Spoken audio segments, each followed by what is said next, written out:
अल्हम्दुलिल्लाहि रब्बिल आलमीन अल्हम्दुलिल्लाहि व सलामुन अला इबादिहिल्लज़ीना इस्तफ़ा अल्हम्दुलिल्लाहिल्लज़ी अंज़ला अला अब्दिहिल किताब व लम यजअल लहू इवजा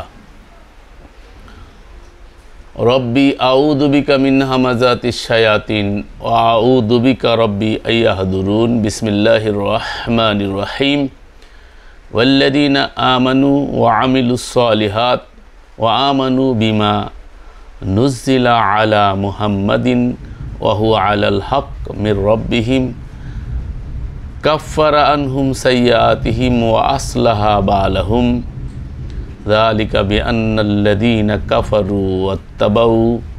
कफ़रुत्तबऊल बातिल व अन्नल्लज़ीना आमनुत्तबऊल हक़्क़ मिर रब्बिहिम कज़ालिका यज़रिबुल्लाहु लिन्नासि अमसालहुम।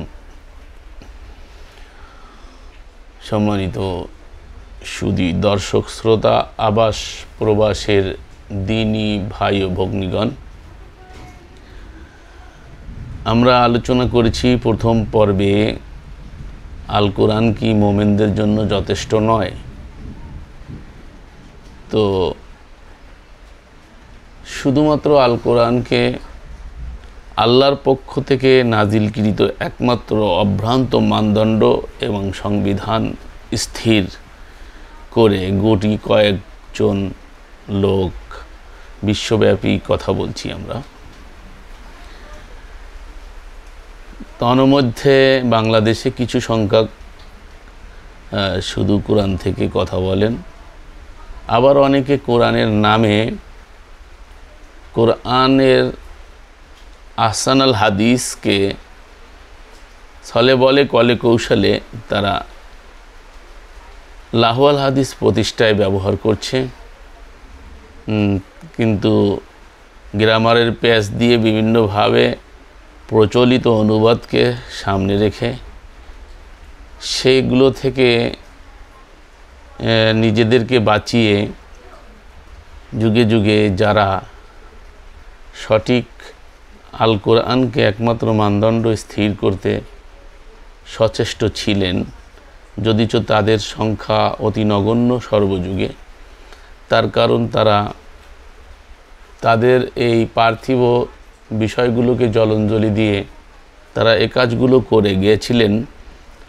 এখনও যারা করছে তারা হাতে গোনা কিছু লোক, এবং তারা সর্বদিক থেকে নিগৃহীত থাকে, এবং তাদের সাথে ধনিক শ্রেণী থাকে না, ছোট ও সমাজের যারা ছোট নিম্ন স্তরের ধরা হয়, যদিচ আল্লাহর বান্দা সকলেই, তো তাদেরকেই তা পাওয়া যায় পাশে সত্য জানার এবং মানার আগ্রহ, যারা কায়েমি স্বার্থবাদী যুগে যুগে, সেটা ধর্মের সূরাতে হোক আর অধর্মের সূরাতে হোক, প্রচলিত রাজনীতি হোক এবং ধর্মের রাজনীতিতে বা ধর্ম নিয়ে যারা ধর্মজীবী, তারা যুগে যুগে ধর্মকে যারা ব্যবহার করেছে, তারা এই সত্যকে উপেক্ষা করেছে। এই জন্য যেহেতু এটাকে ব্যবহার করেছে, তারা বলছে যে আমরা কোরআন মানি, কিন্তু আসলে তারা কোরআন মানে না। আমরা আজকে ৪৭ নম্বর সূরা ২ এবং ৩ সূরায়ে মুহাম্মদ, প্রশংসিত রসুল এর নামে যে সূরা, সেই সূরা থেকে ২ এবং ৩ আপনাদের সামনে তেলাওয়াত করেছি। আল্লাহ রাব্বুল আলামিন এই সূরার ২ এবং ৩ আয়াতের ইন্টারন্যাশনাল যে কোরআন অ্যাপসে আছে, সেখান থেকে আমি আপনাদেরকে অনুবাদ করে শোনাচ্ছি। আর যারা ঈমান এনেছে, সৎকর্ম করেছে এবং মুহাম্মাদের প্রতি যা নাজিল করা হয়েছে তাতে বিশ্বাস স্থাপন করেছে, আর তাদের রবের পক্ষ থেকে প্রেরিত সত্য, আর তাদের রবের পক্ষ থেকে প্রেরিত সত্য, তিনি তাদের থেকে দূর করেন মন্দ কাজগুলোকে দূর করে দিবেন, এবং তিনি তাদের অবস্থান সংশোধন করে দেবেন। আয়াতের সরল অর্থ দ্বারা স্পষ্ট যে যারা ঈমান এনেছে এবং সাথে সাথে সৎকর্ম করেছে। সৎকর্ম কোথায় পাবেন সেটা আল্লাহ পরে বলছেন, মুহাম্মাদের প্রতি যা নাজিল করা হয়েছে তাতে বিশ্বাস স্থাপন করেছে। তাহলে মুহাম্মাদের প্রতি কি নাজিল করা হয়েছে? সর্বজন বিদিত যে মুহাম্মাদের প্রতি আল কোরআন, আল কিতাব নাজিল করা হয়েছে, যেটাকে ফুরকান বলা হয়, হক বাতিলে পার্থক্য সূচিত কর। আর তা তাদের রবের পক্ষ থেকে প্রেরিত সত্য, এটা যে নিশ্চিত। যালিকাল কিতাব লা রাইবা ফি, এই যে আমরা বলে থাকি যালিকাল কিতাব লা রাইবা ফি, এখানে অনেকে মনে করে এই কিতাবের মধ্যে কোনো সন্দেহ নাই বা ওই কিতাবে কোনো সন্দেহ নাই। আসলে বিষয়টা এটা না, বিষয়টা এখানেই আল্লাহ বলে দিয়েছেন ক্লিয়ার করে, ব্যাখ্যা করে। অর্থাৎ সকলে কিতাবটা দেখে এবং বিশ্বাসও করে যে এটা একটা কিতাব, কিতাবে বিশ্বাস, সে সন্দেহ থাকার কথা নাই। তবে সন্দেহের জায়গাটা ছিল সেটা হলো যে তার রবের পক্ষ থেকে প্রেরিত সত্য। এই জায়গাটায় অনেকেই এই সত্যটাকে মেনে নিতে পারে নাই, যুগে যুগে এখনও পারছে না। তো যারা এই বিশ্বাস পোষণ করবে যে এটা তাদের রবের পক্ষ থেকে প্রেরিত সত্য, তিনি তাদের থেকে তাদের মন্দ কাজগুলোকে দূর করে দেবেন এবং তিনি তাদের অবস্থা সংশোধন করে দেবেন। পক্ষান্তরে পরবর্তী 3 নম্বর আয়াতে আল্লাহ বলছেন, যালিকা বিআন্নাল্লাযীনা কাফারুত তাবাউল বাতিল, তা এজন্য যে যারা কুফরি করে তারা বাতিলের অনুসরণ করে। বাতিল বলতে ফামাযা বাদাল হক, অন্য আয়াতে আল্লাহ বলছে ফামাযা বাদাল হক ইল্লা দলালা, অর্থাৎ আল্লাহর নাজিলকৃত যে বিধান অর্থাৎ আল কোরআনটাই হচ্ছে হক, আর এছাড়া আর যা আছে সব বাতিল, দলালা, গোমরাহি, পথভ্রষ্টতা। আর যারা ঈমান আনে তাদের রবের প্রতি প্রেরিত হকের অনুসরণ করে, অর্থাৎ প্রকৃত মোমেন হচ্ছে তারাই যারা ঈমানের পরে তাদের রবের প্রেরিত সত্য অর্থাৎ আল কোরআনের অনুসরণ করে। এভাবেই আল্লাহ মানুষের জন্য তাদের দৃষ্টান্তসমূহ বর্ণনা করেন। আল্লাহ রাব্বুল আলামিন এখানে দৃষ্টান্ত দিয়েছেন, লিন্নাসি আমসালাহুম ইয়াদরিবুল্লাহু লিন্নাস কাযালিকা ইয়াদরিবুল্লাহু লিন্নাস। আল্লাহ রাব্বুল আলামিন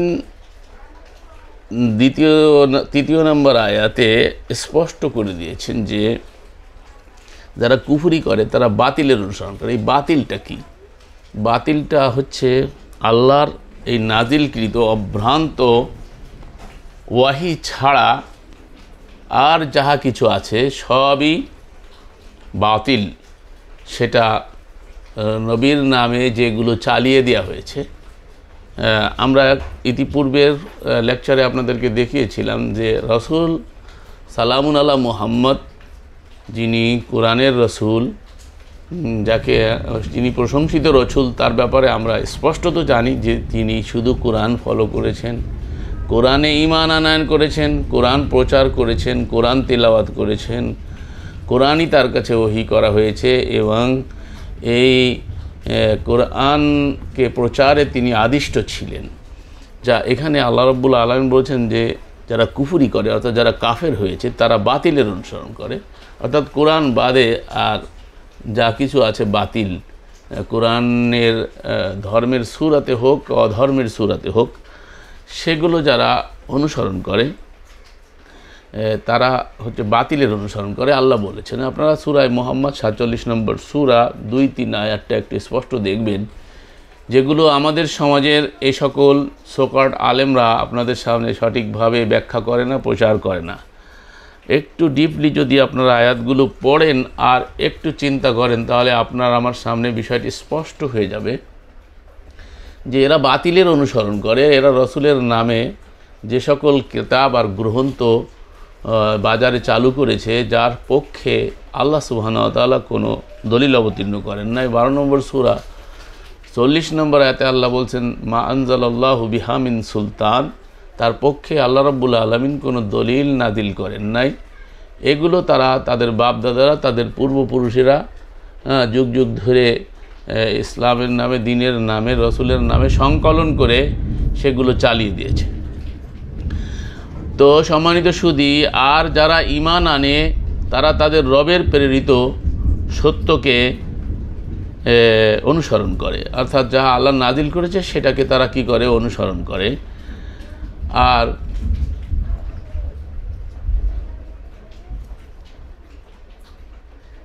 এভাবে আল্লাহ মানুষের জন্য তার দৃষ্টান্ত উপস্থাপন করে।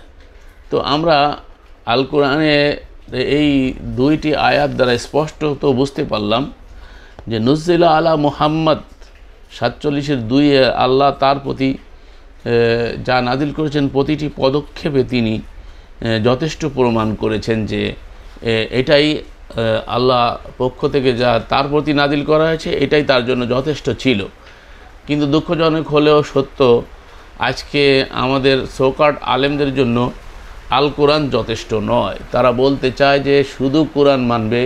আমি গত বক্তব্যে আপনাদেরকে বলেছিলাম যে সারা ওয়ার্ল্ডের একটা বিষয় ইজমা হয়েছে। ইজমা মানে ঐক্যমত কোনো বিষয়।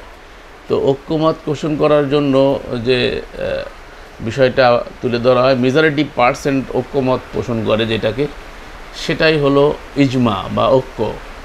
তো মেজরিটি পার্সেন্ট আলেমরা এক জায়গায় ঐক্যমত পোষণ করেছে আমার দৃষ্টিতে। সেটা হলো তাদেরকে যখন জিজ্ঞেস করা হয় যে বলা হয় যে আসুন আমরা শুধু আল কোরআন মানি, তখন তারা বলে যদি শুধু কোরআন মানবে তাহলে সালাত কিভাবে করবে, সিয়াম কিভাবে করবে, হজ জাকাত কীভাবে, এই যে পঞ্চস্তম্ভ তারা তৈরি করেছে। যদিচ পঞ্চস্তম্ভের নামে কোনো বিধান আল্লাহ সুবহানাহু ওয়া তাআলা তার কোরআনে প্রবর্তন করেন নাই। তো তারা তাদের এই তৈরি করা বুনিয়াল ইসলামু আলা খামসিন শাহাদাতি আল্লাহ ইলাহা ইল্লাল্লাহ ওয়া আন্না মুহাম্মাদুর রাসূলুল্লাহ ওয়া ইকামাস সালাহ ওয়া ইতাইজ যাকাত ওয়াল হজ ওয়া সাওমি রমাদান মুত্তাফিকুন আলাই বলা হয়ে থাকে। বুখারী, মুসলিম, অন্যান্য হাদিস গ্রন্থে এই হাদিস নকল করা হয়েছে। এটা আল কোরআনে এই জাতীয় কোনো বিধান আল্লাহ রাব্বুল আলামিন বলেন নাই। যদি পঞ্চস্তম্ভ ইসলামকে সীমাবদ্ধ করা হয় তাহলে আল্লাহ পাকের অনেক বিধান, ফরজ বিধান লঙ্ঘন করতে হয়, জিহাদের বিধান লঙ্ঘন করতে হয়, মা বাবার সেবা লঙ্ঘন করতে হয়, অনেক সৎ আমলকে যেগুলো আল্লাহ রাব্বুল আলামিন কোরআনে খুলে খুলে বর্ণনা করেছেন। অসহায়, দরিদ্র, হত দরিদ্রদের সাহায্য করা, সহযোগিতা করা, যদিও তারা ব্যাখ্যার ভিতরে এগুলো নিয়ে আসতে চায়, কিন্তু আল্লাহ রাব্বুল আলামিন যেগুলো নিজেই ব্যাখ্যা করে বলেছেন এরকম অনেক আয়াতকে তারা কোনো তাদের স্তম্ভের ভিতরে আনতে পারে নাই। তো আমরা কোরআনে কারিমে দেখতে পাই যে আল্লাহর রসুল তিনি কোরআনের ইত্তেবা করেছেন, কোরআনের অনুসরণ করেন। আতলু আল কোরআন, রসুল কোরআনের তেলাওয়াত করেছেন। তেলাওয়াতের একটি অর্থ হচ্ছে অনুসরণ করা। আমরা আপনাদেরকে আগে ইতিপূর্বে বলেছি অনুসরণ, তেলাওয়াতের এক অর্থ অনুসরণ করা। অনুসরণ করা কেন?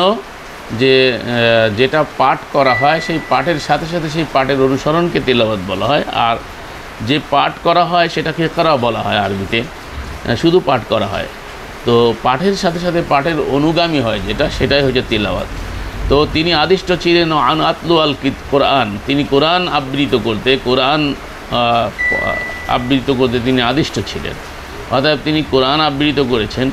তার ঈমানও ছিল কোরআনের পরে 2 নম্বর সূরা 286 নম্বর আয়াতে দেখতে পাই। তার 50 নম্বর সূরা 45 নম্বর আয়াতে আল্লাহ রাব্বুল আলামিন বলেছেন যে তিনি যে ওয়াজ করতেন, তিনি যে নসিহত করতেন, তা তিনি যে খুতবা দিতেন সেটা কি দিয়ে দিতেন? 50-এর 45-এ লাস্টের আয়াতে আল্লাহ বলছেন ফাযাক্কির বিল কোরআন। তিনি কোরআন কি করতেন? কোরআন দিয়ে নসিহত করতেন, ওয়াজ করতেন, তিনি ভীতি প্রদর্শন করতেন। তাকে আল্লাহ রাব্বুল আলামিন সুসংবাদদাতা এবং সতর্ককারী রূপে প্রেরণ করেছেন। তো তিনি যেটা দিয়ে সতর্ক করতেন সেটা ছিল আল্লাহর ওয়াহি আল কোরআন। 21 নম্বর সূরা 45 নম্বর আয়াতে আল্লাহ রাব্বুল আলামিন বলছেন উনদিরকুম বিল ওয়াহি, তিনি ওয়াহি দ্বারা সতর্ক করতেন, ভীতি প্রদর্শন করতেন তিনি কোরআন দিয়ে। এবং এটাই ছিল রসুলের একমাত্র ওয়াহিদ কিতাব, এটাকে তিনি যথেষ্ট মনে করতেন। তার প্রমাণ কোরআনে একাধিক আয়াত আছে যা আমরা একটু খুঁজলে পেয়ে যাব।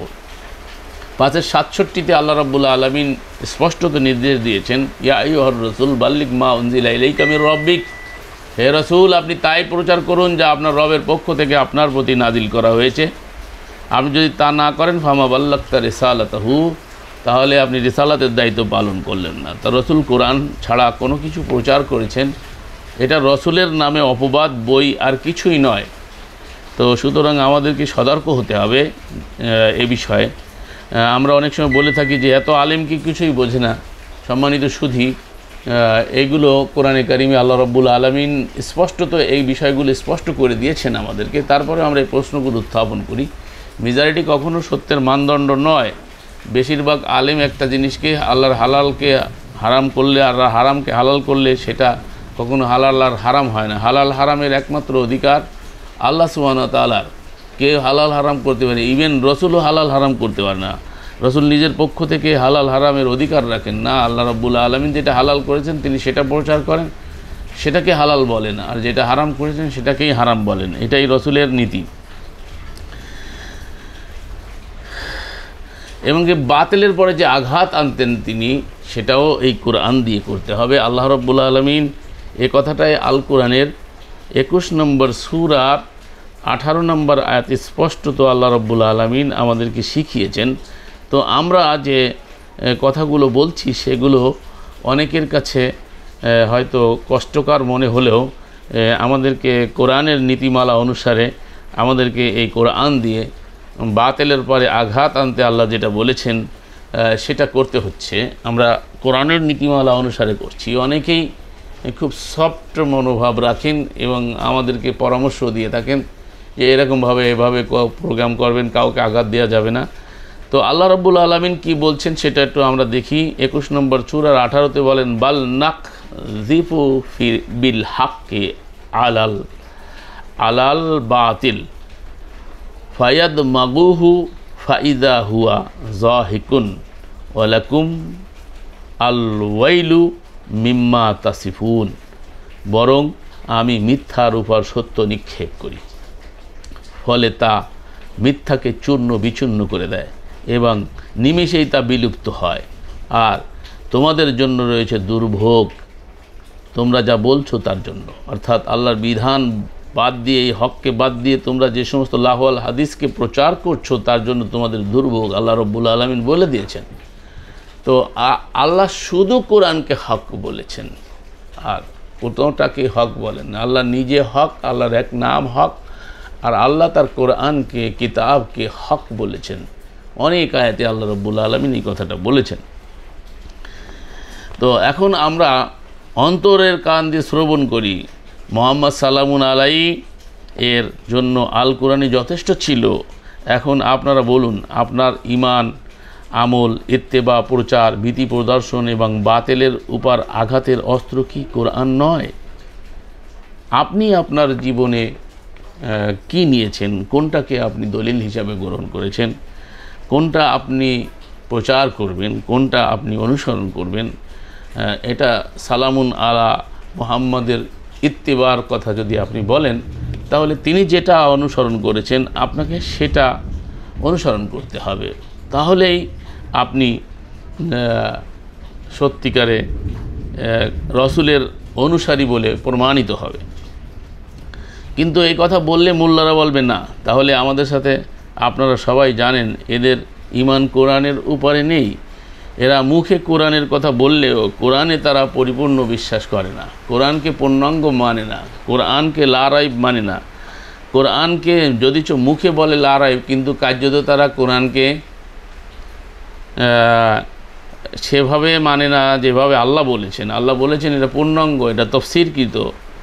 তো কোরআন তাদের জন্য যথেষ্ট নয়, বরং এদের বিশ্বাস হলো সিয়াসিত্তার ইমামগণ যদি না হতো তাহলে এদের ঈমান পূর্ণতা পেত না। মাআযাল্লাহ, একেবারে ঠিক কথাই তারা বলেছে।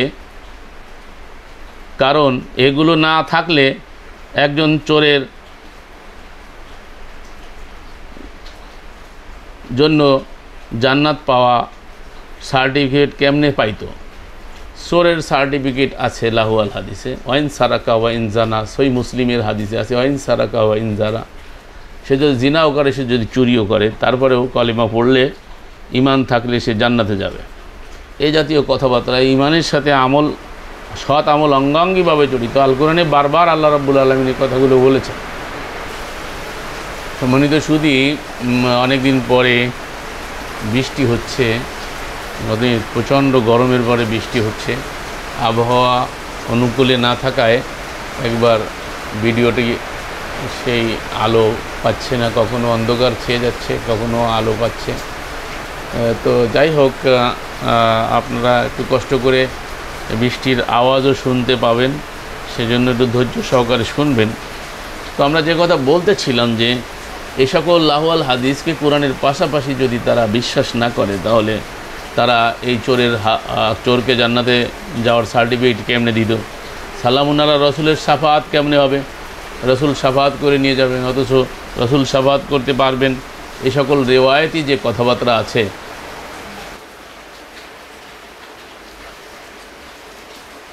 কারেন্ট চলে গেল বৃষ্টিতে, তথাপিও কষ্ট করে মোবাইল জ্বালিয়ে আপনাদেরকে আলহামদুলিল্লাহ চেষ্টা করছি সত্য পৌঁছে দেওয়ার জন্য। তো কোরআনের পাশাপাশি যদি তারা এই সমস্ত দলিলগুলো না মানে, তাহলে তারা এই সকল রেওয়ায়তি নামাজ কেমনে প্রতিষ্ঠা করবে? আল্লাহর বিধানের সাথে শিরিকি কিতাব মেনে শিরিকের চোর দরজা কেমনে খুলতো? আল্লাহর বিধানের পাশাপাশি অন্য বিধান মানলে শিরিক হয়, এটা তারা বলে মুখে অনেকে বলে, কিন্তু কার্যত তারা এটাকে মানে না। কারণ এগুলোর একটিও বিষয় যেগুলো তারা বলছে তার একটাও আল কোরআনে নেই। এই রসুল শাফাত করবেন, প্রচলিত স্ট্রাকচারালি যে নামাজ, যেটাকে সালাতের অর্থ নামাজ করেছে, এগুলো তারা আল কোরআন থেকে কোনোভাবেই প্রতিষ্ঠা করতে পারবে না। তথাপিও তারা এগুলোকে এস্টাবলিশড করে রেখেছে। তো এইগুলো এস্টাবলিশড করে রেখেছে তার কারণ হলো যে তারা দেখেছে যে এইগুলো প্রতিষ্ঠা না করতে পারলে আমরা কি করব, এইসব জিনিসগুলো আমরা প্রতিষ্ঠা করতে পারবো না। এটা বুঝে শুনেই তারা এই কাজগুলো করে যাচ্ছে। সম্মানিত সুধী, তো আমরা চেষ্টা চালিয়ে যাচ্ছি সত্যকে আপনাদের সামনে তুলে ধরার জন্য। এখন তারা কথাও বলে যে আপনাদের দলিল, তাদের যে দলিল আছে সেই দলিল দিয়ে তাদের জবাব দেওয়া যেতে পারে। তারা বলে সিয়াসিফতার ইমামদের সংকলন ছাড়া যদি কোরআন না মুকাম্মাল হয়, তারা কোরআনকে মুকাম্মাল মনে করে না, তাহলে এ কথাও ভুলে গেলে চলবে না যে আপনাদের উসুল মোতাবেক কোরআনের পরে বিশুদ্ধতম গ্রন্থ সহিহ আইন বা সহিহ বুখারী, যেমন তারা বলে থাকে আসাউল কিতাব বাদা কিতাবুল্লাহ, কোরআনের পরে বিশুদ্ধতম গ্রন্থ নাকি বুখারী। তো তাহলে আপনাদের উসুল মোতাবেক এই সকল গ্রন্থের কোনো কথাই কোরআন বিরোধী হলে তা গ্রহণ করা যাবে না। বুখারীতে বলা আছে যদি কোনো দলিল কোরআন বিরোধী হয়, তা যদি 112 হয়, তাহলে সেটা গ্রহণ করা যাবে না, ফাহুয়া বাতিল। আল্লাহ রসুলের নামে এই কথা চালু আছে, আপনাদের উসুলেই আছে, আপনাদের গ্রন্থেই আছে, তারপরেও আপনারা এগুলো মানতে চান না, বলতে আপনাদের দ্বিধা হয় এই সত্যগুলো বলতে, এগুলো আপনারা প্রচারও করেন না। তো সম্মানিত সুধী, এটা আমি বলছি না যে এগুলো আমার নিজস্ব কথা নয়, এগুলো হচ্ছে আপনাদের দেওয়া উছুল। আপনাদের দৃষ্টিতে যদি সেটা কোরআনের পরে সই হয়ে থাকে, তাহলে তার ভিতরে কিছু গড়বড় তো নিশ্চয়ই আছে। গড়বড় যদি না থাকবে তাহলে সেটা কোরআনের পরে আসবে কেন? কোরআনের মতোই হবে। অনেকে এখন বলা ধরেছে যে এটা হাদিস ও কোরআনের মতো ওয়াহি, অনেক লেকচারার বক্তাদেরকে বলতে শোনা যায়, সহি বক্তাদেরকে। তো আপনাদের কথা দ্বারা প্রমাণিত হয় যে কোরআন মুকাম্মাল সহি কিতাব, এটা আপনারাও বলেন। তারপর হলো সহি হাদিসের গ্রন্থ, তাহলে রসুল মুকাম্মাল, তাহলে আপনারাই বলুন যে মুকাম্মাল সহি কিতাবের ব্যাখ্যা কি কোনো তার থেকে গায়ের সহি কিতাবের দ্বারা ব্যাখ্যা করা যায়? এখন তো উত্তর আপনারাও বলবেন যে না, হবে না। তাহলে কোরআনের তাফসির বা ব্যাখ্যার জন্য কোরআনের মতো লেভেলের কিতাব হতে হবে, তেমনি আলাদা এমনই আলা দরজার হতে হবে, তেমনই বিশুদ্ধ, তেমনই ওহিওয়ালা এবং ওই রকম চ্যালেঞ্জিং কিতাব না হলে কোরআনের ব্যাখ্যা গ্রন্থ হিসাবে স্বীকার করা যায় না। যদিচ লাহু আল হাদিস ছাড়া ব্যাখ্যা হবে না, এইটা সমাজের অধিকাংশের ধারণা। এখন আপনারা কোরআনের লেভেল চেক করুন আর প্রচলিত লাহু আল হাদিস গ্রন্থের লেভেল চেক করুন। লজ্জা শরম থাকা উচিত, হায়া আমাদের হারিয়ে গেছে। আপনারা কোরআনের মতো আজিম কিতাবকে লো লেভেলের হাদিসের কিতাব দিয়ে ব্যাখ্যা করতে চান ও করে আসছেন। আফসোস, হাই লেভেলের কিতাব আল কোরআনকে হাদিসের মতো লো লেভেলের কিতাব দিয়ে অপূর্ণ ব্যাখ্যা দিচ্ছেন কোরআনকে। আসমা রিজালের মুখাপেক্ষী মিথ্যা, মৌজু, মুরসাল, মাতরুক, দঈফ হাদিস দ্বারা মহান রবের আলা ও আফজাল সন্দেহমুক্ত কিতাব কোরআনকে তাফসিরের জন্য দাঁড় করানো হচ্ছে। এটা কেমন অজ্ঞানতা আর ধোঁকা, আপনারা নিজেরাই বিবেচনা করুন। এ সকল বেআকলির পরিচয় আল কোরআনে আল্লাহ রাব্বুল আলামিন দিয়েছেন কোরআনকে তার স্থান থেকে নিচ করার জন্য, হককে দাবানোর জন্য, হককে গোপন করার জন্য। এরা তো যুগে যুগে এভাবেই করে আসছে এবং করে যাচ্ছে। এরা কোরআনকে তার মর্যাদা থেকে নিচু করার জন্য এরা কতভাবে চেষ্টা করা হচ্ছে, যুগ যুগান্তরে নুরানি হামলা চলছে। কত বড় জালেম এ সকল ধর্মজীবী, মোল্লা, মৌলবী। মনে রেখো, মিথ্যা প্রবঞ্চনা আর বেশি দিন চলবে না। আজ তোমাদের অধিকাংশের দম্ভ, তো মনে রেখো কাল আল্লাহর রাজত্ব। অতএব লিমানিল মুলকুল ইয়াউম লিল্লাহিল ওয়াহিদিল কাহ্হার। তার সামনে আমাদেরকে উপস্থিত হতে হবে, জীবনের পুঙ্খানুপুঙ্খ সূক্ষ্মাতি সূক্ষ্ম হিসাব দিতে হবে। তো যাদের জন্য কোরআন যথেষ্ট নয় তাদেরকে কি করে চিনবেন, এ বিষয়ে আমরা কিছু আলোচনা করতে চাই। ভালো করে শুনুন। এই জন্য কোরআন নাজিল হয়েছে যে এই যুগে যুগে এদেরকে চিহ্নিত করার বিষয় আল কোরআনে আল্লাহ সুবহানাহু ওয়া তাআলা স্পষ্ট করেছেন। হক বাতিলের পার্থক্য করা শিখুন। এ সকল মোল্লাতন্ত্রের ধোঁকা থেকে বাঁচুন। এদের চরিত্র দেখুন। আল্লাহ সুবহানাহু ওয়া তাআলা 41 নম্বর সূরার 26 নম্বর আয়াতে আল্লাহ রাব্বুল আলামিন এদের চরিত্র তুলে ধরেছেন। আমি আপনাদের সামনে এই আয়াতটা স্পষ্ট করে আপনাদেরকে শুনিয়ে দিচ্ছি। 41 নম্বর সূরা ফুসসিলাতের আয়াত নম্বর 26-এ কি বলা হয়েছে দেখুন। আল্লাহ রাব্বুল আলামিন বলছেন এদের চরিত্র, ওয়াকালাল্লাযীনা কাফারু লা তাসমাউ লিহাদাল কুরআন ওয়ালগাউ ফীহি লাআল্লাকুম তাগলিবুন। আর কাফেররা বলে তোমরা এই কোরআনের নির্দেশ শুনো না এবং এর আবৃত্তিকালে শোরগোল করো যেন তোমরা জয়ী হতে পারো। যখন কোরআন শোনানো হচ্ছে আজকাল তথাকথিত স্কলাররা তাদের বিরোধিতা করছে। সেদিন দেখলাম যে কিছু সংখ্যক সহি স্কলার একজন কোরআনের দাবিদার যদি তিনিও লাহুল হাদিস মানেন তাকে কিভাবে অ্যাটাক করেছে। তো শোরগোল শুরু করেছে, কোরআনকে স্তব্ধ করে দিতে চায়, শোরগোল করতে চায়। যখন কোরআন আবৃত করা হয় তখন তারা এক তো শুনতে বাধা দেয়, অন্যত্র তারা শোরগোল শুরু করে দেয় যাতে তারা বিজয়ী হতে পারে। আল্লাহ বলছেন ফালা নুদি কান্নাল্লাযীনা কাফারু আযাবান শাদীদ ওয়ালা নাজজিয়ান্নাহুম আসওয়াল কানু ইয়ামালুন। সুতরাং আমি অবশ্যই কাফিরদের কঠিন আযাব আস্বাদন করাবো এবং আমি অবশ্যই তাদের কাজের নিকৃষ্ট প্রতিদান দেব। সম্মানিত সুধী, আল্লাহ রাব্বুল আলামিন 26, 27 এবং 28, 29 নম্বর আয়াতে এসে আল্লাহ রাব্বুল আলামিন এদের বিষয়গুলো স্পষ্ট করে বলে দিয়েছেন যে এরা কি।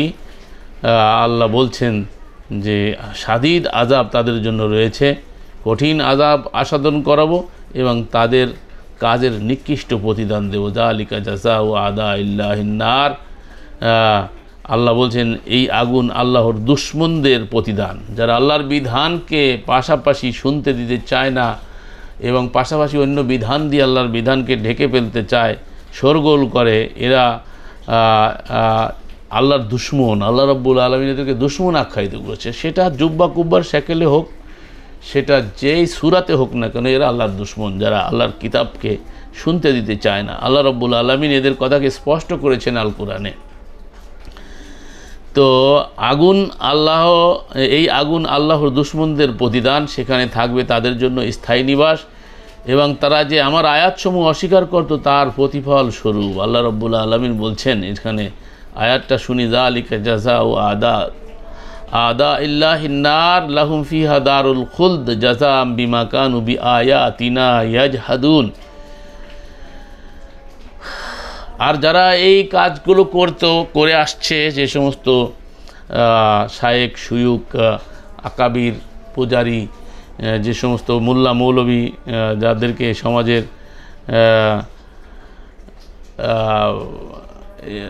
সমাজের এই সাধারণ শ্রেণীদেরকে নিয়ন্ত্রণ করে, তাদের নেতৃত্ব দেয়, তাদের সম্পর্কে আল্লাহ বলেছেন। আর 41 নম্বর সূরা 29, ওয়াকাল আল্লাযীনা কাফারু রব্বানা আরিনাল্লাযাইনি আযাল্লানা মিনাল জিন্নি ওয়াল ইনস নাজআলহুমা তাহতা আকদামিনা লিয়াকুনা মিনাল আসফালিন। আর কাফিররা বলবে, আমাদের রব, জিন ও মানুষের মধ্যে যারা আমাদেরকে পথভ্রষ্ট করেছে তাদেরকে আমাদের দেখিয়ে দিন, আমরা তাদের উভয়কে আমাদের পায়ের নিচে রাখব, যাতে তারা নিকৃষ্টদের অন্তর্ভুক্ত হয়। ইন্নাল্লাযীনা ক্বালু রাব্বুনাল্লাহ সুম্মা ইসতাকাম তাতানাজ্জালু আলাইহিমুল মালায়েকা আল্লা তাখাফু ওয়া লা তাহজান ওয়া আবশিরু বিল জান্নাহ। নিশ্চয়ই যারা বলে আমার রব আল্লাহ আইনদাতা, বিধানদাতা, নিরঙ্কুশ কর্তা, তার আইনই আমার জন্য যথেষ্ট, অথবা অবিচাল থাকে, তারপরে তার মালাক নাজিল হয় তাদের কাছে এবং বলে তোমরা ভয় পেও না, দুশ্চিন্তা করো না, এবং সেই জান্নাতের সুসংবাদ গ্রহণ করো তোমাদেরকে যার ওয়াদা দেওয়া হয়েছিল। তো নাহানু আউলিয়াউকুম ফিল হায়াতিদ দুনিয়া ওয়া ফিল আখিরাহ ওয়া লাকুম ফিহা মা তাশতাহি আনফুসুকুম ওয়া লাকুম ফিহা মা তাদদাউন।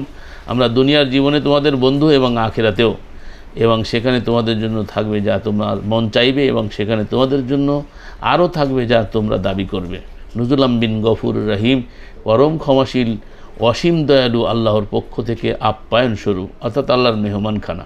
তো সম্মানিত দর্শক শ্রোতা সুধী, আমরা স্পষ্টত বুঝতে পারলাম যে আল্লাহ রাব্বুল আলামিনের কিতাব, আল্লাহ আমাদের জন্য যথেষ্ট। আলাইসাল্লাহু বিকাফিনা আবদাহু, আল্লাহ বলছেন জুমারের 36-এ। তো আল্লাহ আমাদের জন্য যথেষ্ট, অথচ তারা আল্লাহ ছাড়া অন্যদের ভয় দেখায়। বুখারী মুসলিম না মানলে নবীর শাফাত পাইব না, কবর আযাব থেকে পরিত্রাণ পাব না। অথচ আমরা যদি সূরা ইয়াসিনে দেখি, সেখানে আল্লাহ বলছেন, ইয়া ওয়াইলানা মান বাআসানা মিন মারকাদিনা হাযা মা ওয়াদার রহমান ওয়া সাদাকাল মুরসালুন। তারা কে উঠাইল আমাদেরকে আমাদের নিদ্রাস্থল হইতে, হাযা মা ওয়াদার রহমান। তো যেদিন সম্পর্কে দয়াময় রহমান আমাদেরকে ওয়াদা করেছিলেন, ওয়া সাদাকাল মুরসালুন, এবং রসুলগণ তো সত্যই বলেছিল। তাহলে তারা সেখানে ঘুমিয়ে থাকবে, অথচ বলা হচ্ছে যে সাপে কাটবে, গুর্জো মারবে, হায় রে হায়, এই জাতীয় নানান কথাবার্তা বলা হচ্ছে। 10-15-তে আল্লাহ সুবহানাহু ওয়া তাআলা স্পষ্টত বলে দিয়েছেন। 10 নম্বর সূরা 15 নম্বর আয়াত আমরা একটু দেখি আল্লাহ কি বলছেন। 15-তে আল্লাহ বলছেন যে, ওয়াইদা তুতলা আলাইহিমা আয়াতুনা বাইয়িনাত ক্বালাল্লাযীনা লা ইয়ারজুনা লিকা'আনা না'তি বিল কুরআনি গায়রি হাযা আও বাদদিলহু কুল মা ইয়াকুনু লি আন উবাদদিলাহু মিন লিকা'i নাফসি ইন আত্তাবি ইল্লা মা ইউহা ইলাইয়া ইন্নী আখাফু ইন আসাইতু রব্বি আযাবু ইয়াউমিন আযীম। সালামুন আলা মুহাম্মদ, যে শুধু আল কোরআন মানতেন, তার প্রমাণ দেখুন। আর যখন তাদের সামনে আমার আয়াতসমূহ সুস্পষ্ট রূপে পাঠ করা হয়, তখন যারা আমার সাক্ষাতের আশা রাখে না, যারা আল্লাহর সাক্ষাতের কামনা করে না, তারা বলে এটি ছাড়া অন্য কোরআন নিয়ে আসো, অন্য হাদিস নিয়ে আসো, এই আহসানাল হাদিস চলবে না, লাহুয়াল হাদিসও সাথে লাগবে, অথবা একে বদলাও, শুধু এটা হলে মানে মানে পরিবর্তন করে দিতে হবে, নিজেদের মতো করে তৈরি করতে হবে। বলো, আমরা নিজেদের পক্ষ থেকে, আল্লাহ বলছেন রাসূলকে বলুন, আমার নিজের পক্ষ থেকে এতে কোনো পরিবর্তনের অধিকার নেই, আমি তো শুধু আমার প্রতি অবতীর্ণ ওহীর অনুসরণ করি। আর ওহি হচ্ছে আউহাইনা হাদ আল কোরআন, উহি হাদ আল কোরআন, নিশ্চয়ই আমি যদি রবের অবাধ্য হই তবে কঠিন দিনের আযাবের ভয় করি।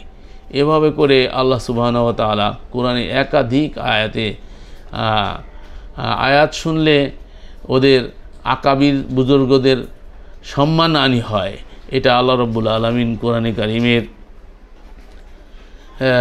39 নম্বর সূরার 45 নম্বর আয়াতে স্পষ্টত বলেছেন, তারা তাদের আকাবির এবং তার বুজুর্গদের কে বড় করে দেখানোর জন্য তারা তাদেরকে ভুলতে পারে না, কিন্তু কোরআন ভুলে যেতে পারে, কোরআনের বিধানকে তারা উপেক্ষা করতে পারে, কিন্তু আকাবিরদেরকে তারা উপেক্ষা করতে পারে। ইযা যুকিরাল্লাহু ওয়াহদাহু মাআজ্জাত কুলুবুল্লাযী লা ইউমিনুনা বিল আখিরাতি ওয়া ইযা যুকিরাল্লাযীনা মিন দুনি ইযহুম ইয়াস্তাবশিরুন। এটা আল্লাহ রাব্বুল আলামিন স্পষ্ট বলে, যারা আখিরাতে বিশ্বাস করে না, আল্লাহর কথা অর্থাৎ এক আল্লাহর কথা যখন এক কোরআনের কথা বলা হয় তখন তাদের অন্তর সংকুচিত হয়ে যায়। আর আল্লাহ ছাড়া অন্য উপাস্যগুলোর কথা, অন্য উপাস্যর গ্রন্থের কথা যখন তাদেরকে বলা হয় তখনই তারা আনন্দে উৎফুল্ল হয়।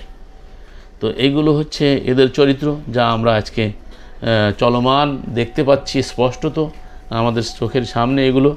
তো নিজ হাতে কিতাব লিখে আল্লাহর নামে চালায় দিচ্ছে এরা, যেটাকে কঠিনভাবে আল্লাহ রাব্বুল আলামিন নিষেধ করেছেন 2 নম্বর সূরা 79 নম্বর আয়াতে। আপনারা এটা জানেন, আয়াতটা অনেকবার আবৃত করেছি, আপনারা দেখে নেবেন। এমনইভাবে আমরা এই জাতীয় আয়াত দেখার জন্য আরও দেখতে পাই 17 নম্বর সূরার 46 নম্বর আয়াত, তারপরে 7 নম্বর আয়াত, 16 নম্বর সূরার 21 নম্বর আয়াত, 8 নম্বর 9 নম্বর 2 নম্বর সূরার 79 নম্বর আয়াত, যেটা বললাম নিজ হাতে কিতাব লিখে আল্লাহর নামে চালায়। এদের আরেকটি দল হলো তারা কোরআনের সঙ্গে অন্য কিতাব তথা হাদিস, ফিকা, ফতোয়া মিলিয়ে দেয়। এটা দেখুন 3 নম্বর সূরা 79 নম্বর আয়াত। এমনিভাবে আজকেও সিয়াসিত্তা ও অন্যান্য কিতাব তৈরি করে আল্লাহর কিতাবকে অপূর্ণাঙ্গ প্রমাণের চেষ্টা করা হচ্ছে। আল্লাহর কিতাবের শত শত বছর পর সংকলনিত যে সকল গ্রন্থ, কি করে আল্লাহর কিতাবের তফসির হতে পারে, এ সকল দাবি কেন? 4 নম্বর সূরার 166 নম্বর আয়াতটা আমরা একটু দেখে নিই। এখানে আল্লাহ রাব্বুল আলামিন কত সুন্দরভাবে ব্যাখ্যা করে আমাদেরকে বারবার করে বলে দিয়েছেন, তথাপিও আজকে আমরা এই সত্যকে নিতে পারছি না। আমাদের কাছে এটা মানতে খুব কষ্ট হচ্ছে। আল্লাহ বলছেন, লাকিনি ইয়াশহাদু বিমা আনজালা ইলাইকা আনজালাহু বিইলমিহি ওয়াল মালাইকাতু ইয়াশহাদুনা ওয়া কাফা বিল্লাহি শাহিদা। কিন্তু আল্লাহ সাক্ষ্য দিচ্ছেন যে তোমার নিকট তিনি নাজিল করেছেন তার মাধ্যমে, তিনি যা নাজিল করেছেন নিজ জ্ঞানে, এবং মালাকগণও সাক্ষ্য দিচ্ছে, আর আল্লাহর সাক্ষীরূপে যথেষ্ট। ইন্নাল্লাযীনা কাফারু ওয়া সাদ্দু আন সাবিলিল্লাহ ক্বাদ যাল্লু দালালাম বাঈদা। নিশ্চয়ই যারা কুফরি করেছে, অর্থাৎ আল্লাহর এই সত্য বিধান যেটা আল্লাহ রাব্বুল আলামিন নিজে সাক্ষ্য দিচ্ছেন, মালাকগণ সাক্ষ্য দিচ্ছেন, নিজ জ্ঞানে যেটা দিয়েছেন সেটাকে যারা অস্বীকার করছে, কুফরি করছে, আল্লাহর পথ থেকে বাধা দিচ্ছে, অবশ্যই তারা চূড়ান্তভাবে পথভ্রষ্ট। আল্লাহ রাব্বুল আলামিন এদেরকে পথভ্রষ্ট বলেছেন। তো আল্লাহ রাব্বুল আলামিন আপনারাই বলুন যে এক কিতাব ছাড়া অন্য কোনো কিতাবের ক্ষেত্রে আল্লাহর সাক্ষী আছে? এই সকল হাদিস গ্রন্থের সাক্ষী হচ্ছে মানুষ। সেই মানুষকে নির্ণয় করার জন্য আরও শাস্ত্র তৈরি করা হয়েছে, রিজাল শাস্ত্র। সেই মানুষ সঠিক কি বেঠিক, সে মিথ্যাবাদী কি সত্যবাদী, এটার সত্যতার সাক্ষী একজন মানুষ আর একজন মানুষের। যে সকল মুহাদ্দিসিনরা হাদিসের ব্যাপারে রাবীদের সমালোচনা করেছেন, কিন্তু দুঃখজনক করে সত্য, আপনারা জেনে থাকবেন কি না জানি না, তবে এটা লক্ষ্য করে দেখেছেন কি না কখনো যে মুহাদ্দিসিনদের সমালোচনা করা যাবে না। এই সকল মুহাদ্দিসিনরা অন্যের সমালোচনা করবে, কিন্তু তাদের সমালোচনা করা যাবে না বা করা হয় নাই। তো তারা অন্যের সমালোচনা করে হাদিসকে সঠিক বেঠিক নির্ণয় করার। এই যে আজকে দেখলাম যে আপনার একজনের ঈদের তাকবীর সুবহানাল্লাহ, আলহামদুলিল্লাহ, আল্লাহু আকবার, আল্লাহু আকবার, লা ইলাহা ইল্লাল্লাহ, এটা বলা যাবে না, জয়ীফ হাদিস। বা এইগুলো একদল বলতেছে, আবার আর এক দল সেটাকে সহি বলতেছে। শেখ মতিউর রহমান মাদানিকে দেখলাম এটাকে সহি বলেছেন, আবার আলবানির ইরওয়াল গালিলের উদ্ধৃতি দিয়ে সহি বলছেন, আবার আর একজন স্বনামধন্য তাদেরই আলেম সে এটাকে বলছে এটা জাল হাদিস, এটা প্রচার করা যাবে, এটা হারাম। এগুলো আপনারা দেখে থাকবেন। আমরা কারোর নাম বলতে চাই না, কাউকে হেয় করতে চাই না, যদিচ তারা আমাদেরকে নিয়ে অনেক কিছু করছে। তো নিশ্চয়ই আল্লাহ রব্বুল আলমিন 4 নম্বর সূরার 67 নম্বর 66 আলোচনা করলাম। 67তে বলছে নিশ্চয়ই যারা কুফরি করেছে এবং আল্লাহর পথ থেকে বাধা দিয়েছে তারা অবশ্যই চূড়ান্তভাবে পথভ্রষ্ট হয়েছে। আল্লাহর পথ থেকে বাধা দিয়ে মানে কোরআনের পথ থেকে বাধা দিয়ে। 68তে আল্লাহ বলছেন ইন্নাল্লাযীনা কাফারু ওয়া যালামু লাম ইয়াকুন আল্লাহু লিয়াগফিরা লাহুম ওয়ালা ইয়াহদিয়াহুম তারিকা। নিশ্চয়ই যারা কুফরি করেছে এবং জুলুম করেছে আল্লাহ তাদের ক্ষমা করবেন না এবং তাদের কোনো পথ দেখাবেন না, তবে পথ দেখাবেন ইল্লা তারিকা জাহান্নাম। আল্লাহ বলছেন জাহান্নামের পথ ছাড়া তাদেরকে পথ দেখাবে, কিন্তু জাহান্নামের পথ দেখাবে, তারা তাতে স্থায়ী হবে এবং তা আল্লাহর জন্য সহজ। আল্লাহ রাব্বুল আলামিন কোরআনে বলে দিয়েছেন। 170 এসে বলছেন ইয়া আইয়ুহান নাস কদ জাআকুম রাসূলু বিল হক মির রাব্বিকুম ফাআমিনু খায়রাল লাকুম। হে মানুষ, সকল মানুষকে লক্ষ্য করে আল্লাহ বলেছেন আমরা সকল মানুষের কাছে আল্লাহর পক্ষ থেকে এই মেসেজ পৌঁছে দিচ্ছি, হে মানুষ অবশ্যই তোমাদের নিকট রসুল এসেছে তোমাদের রবের পক্ষ থেকে সত্য নিয়ে, সুতরাং তোমরা ঈমান আনো একমাত্র আল কিতাবে, তা তোমাদের জন্য উত্তম হবে। আর যদি কুফরি করো তবে নিশ্চয়ই আসমান সমূহ জমিনে যা রয়েছে আল্লাহর জন্যই এবং আল্লাহ সর্বজ্ঞ প্রজ্ঞাময়। তো আমরা স্পষ্টত বুঝতে পেলাম যে এই যারা লাহু আল হাদিস ধারণ করে তারা আল কিতাবে তুষ্ট নয়, আল্লাহর কিতাব তাদের জন্য যথেষ্ট নয়। অথচ আল্লাহ সুবহানাহু ওয়া তাআলা তার কিতাব সম্পর্কে প্রশ্ন করেছেন, আমি তোমার প্রতি যে কিতাব নাদিল করেছি তা কি তাদের জন্য যথেষ্ট নয়? এ সকল আয়াত যেটা আমরা আপনাদের সামনে তুলে ধরলাম সেগুলো আপনারা অধ্যয়ন করুন, চিন্তা বা গবেষণা করুন। দেখুন আজকাল সকল মোল্লা মৌলবী শায়েখদের অবস্থান কোরআনের সাথে এরকমই, যা আল্লাহ রাব্বুল আলামিন ইতিপূর্বে তুলে ধরেছেন। বাস্তবে আমরা তাই দেখতে পাচ্ছি। এখন আপনি দেখুন আল্লাহর আজিম কিতাবের কিভাবে সকল দুর্বল গ্রন্থের মুখাপেক্ষী হতে পারে আবার হওয়া সম্ভব। এখন আপনারা ফয়সালা করুন যে আপনারা আল্লাহর কিতাব যথেষ্ট ভাববেন কি সাথে অন্য কিতাব জরুরি মনে করবেন। এ সকল বিষয় আপনারা আপনাদের বিবেকের কাছে প্রশ্ন করুন এবং সত্য জেনে কোরআনের সঠিক পথে আসার জন্য সচেষ্ট হন। এটাই মুসলিম উম্মার পক্ষ থেকে উদাত্ত আহ্বান রেখে আমি আপনাদেরকে আজকে দ্বিতীয় পর্বে এখানে আলোচনা শেষ করছি। সেটা হলো কোরআন কি আমাদের জন্য যথেষ্ট নয়? নিশ্চয়ই কোরআন আমাদের জন্য দ্বীনের দলিল হিসাবে যথেষ্ট। মহান আল্লাহ আমাদের সকলকে সঠিক বুঝার উপলব্ধি করার তৌফিক দান করুন। আলা রাসূলিল্লাহিল বালাগুল মুবিন।